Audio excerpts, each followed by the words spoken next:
Everyman by Philip Roth. And yes, I'll admit I have been reading, especially later on in the month, taking on lesser. I've been pretty much a slew of shorter form books, or some of them short stories or novellas. But either way, I haven't been trying not to take over. I mean, I did do Wuthering Heights earlier this month, and that was about, what, 10 to 12 hour read.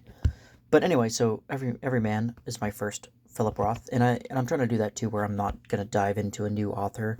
I don't want to like start with Gaddis, for example. I don't want to start with like the 900 page recognitions, or because they have other books of similar length that are like, what's the one? It's the Book of Disquiet. I have that, and I think uh, Middle Sea by William. I don't know if I've bought that yet, but I think that William Gass is another like 900,000 page novel. So anyway, so yeah, the Everyman is it's his last one of his last novels, which I didn't realize until like I was like kind of good way into it.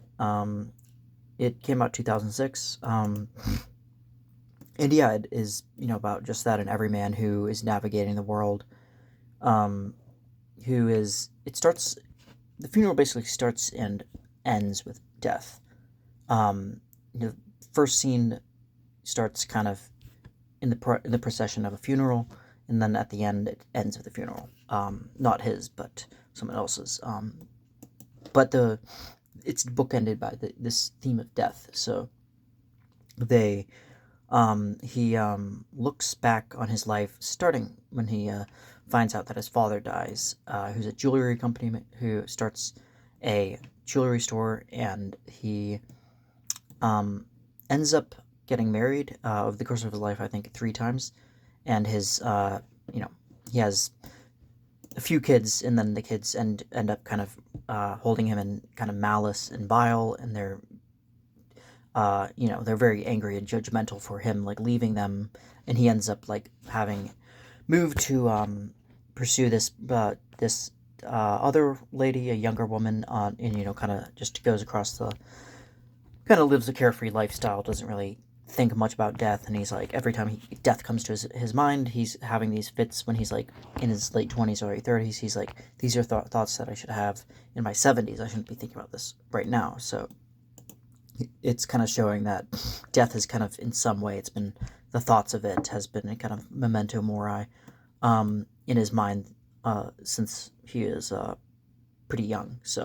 Um, so he ends up going to this relationship with this young Danish model, and then he ends up divorcing um, her after they marry, and goes and ends up moving into this retirement area where he's out in New Jersey, and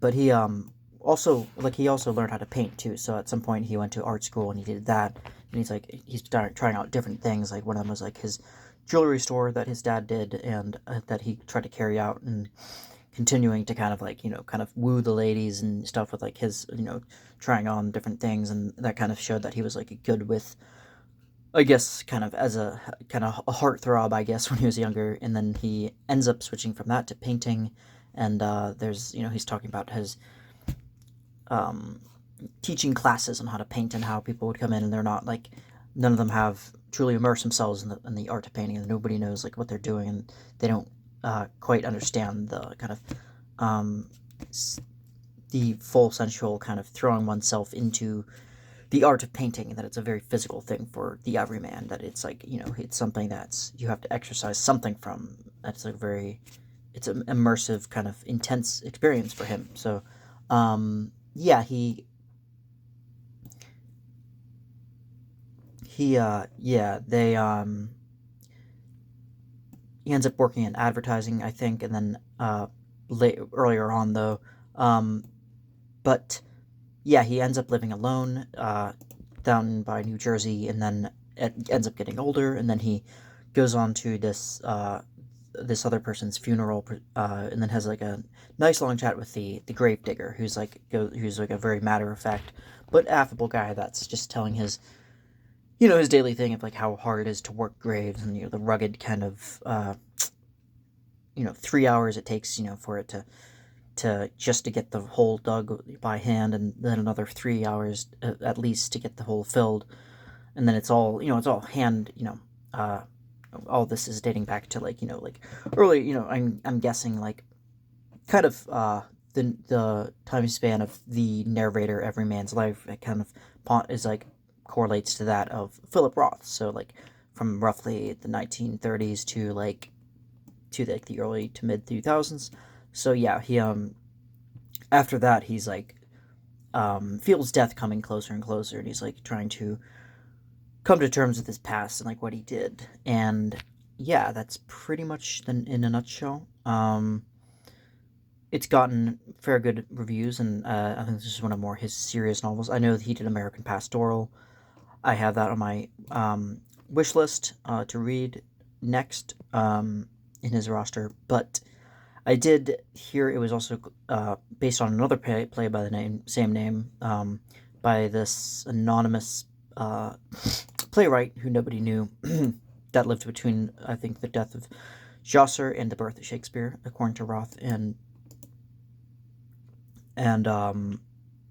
but yeah, the this Everyman is like has to do more with like kind of almost Faustian bargain of it's like with the Christian morality more so of like it's like if you are a good person you'll go to heaven, and but then after getting a visitation from death it's like kind of changes things, and like the main character is kind of almost like a Pilgrim's Progress kind of arc, but with as far as the characters, I felt like the character was a little hard to relate to all that much. I felt like his problems were kind of a little bit on the petty side of yeah, I mean everybody struggles with death, so it's like definitely there's a emblem of some uh relatability there, but I think his humanity, like he was capable of showing it, but other times he just felt like almost like empty of like not without much of any ethical kind of spectrum or any kind of he didn't really have much. The character here wasn't rooted in or didn't seem to be bothering or like to care what any of his actions kind of did. And I guess you could say that's like, well, there's tons of men who live like that, but it felt like the way he treated like his wife, his multiple wives, cheating on a wife with a wife, and kind of to the point of regression almost. I just felt like it was a little too, I don't know, just too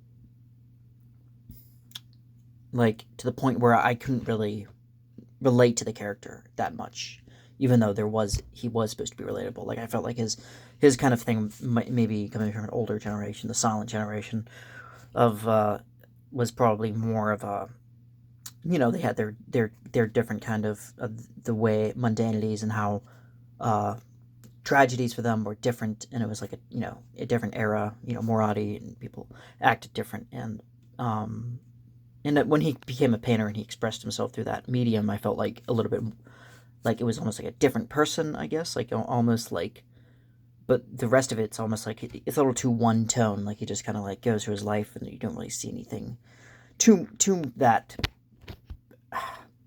much compelling about the character. I felt like his character was kind of like too flat. If that's what he's trying to do with that, just his style, I just felt like whatever. But anyway, but yeah, I did, I guess that's all I have for Everyman by Philip Roth. And thanks for watching.